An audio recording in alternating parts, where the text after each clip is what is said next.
Hi, my name's Carleen and I'm a broadcast journalist for BBC Radio 5 Live. I worked 2 programmes, that's the Victoria Derbyshire programme and Sheila Fogarty programme. And my job entails setting up news stories and setting up guests for both of those 2 programmes. We kind of get in at 6 in the morning and the general thing to do is to sort of go through all the newspapers. On my way into work, I'll usually have a look at Twitter and Facebook just to kind of double check and see what people are talking about. I follow various journalists as well as normal people as well, just to see what they're talking about, see what's trending.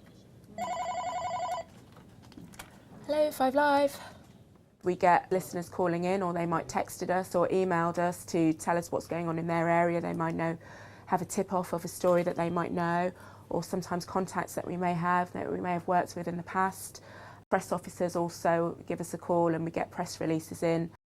I do think that an important part of journalism is that you're always being a journalist, so whether you're at home, talking to your friends, sort of thing, it's really important that you always do keep your ears and eyes open, because you never know when a story is going to sort of come up and bite you, really.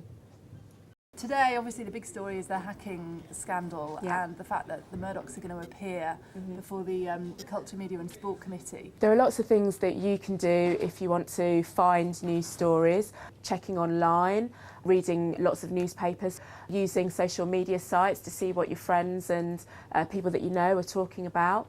Obviously, if you're old enough to do so, talking to people, your neighbours, friends, seeing what stories and issues are interesting them. The majority of research that I do is probably on the web. My tip for you for researching online would be, for example, if you're using a search engine, if you're looking for a specific person or for background information on a person, then I put quotation marks around their name just so that it narrows it down to their full name.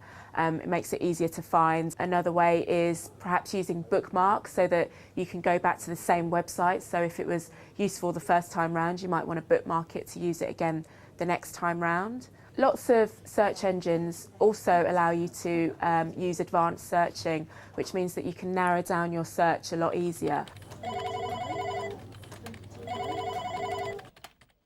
Truth and accuracy are 2 of the BBC's most important values, so it's really up to you to make sure that everything that you report is true. So don't necessarily believe everything that you read.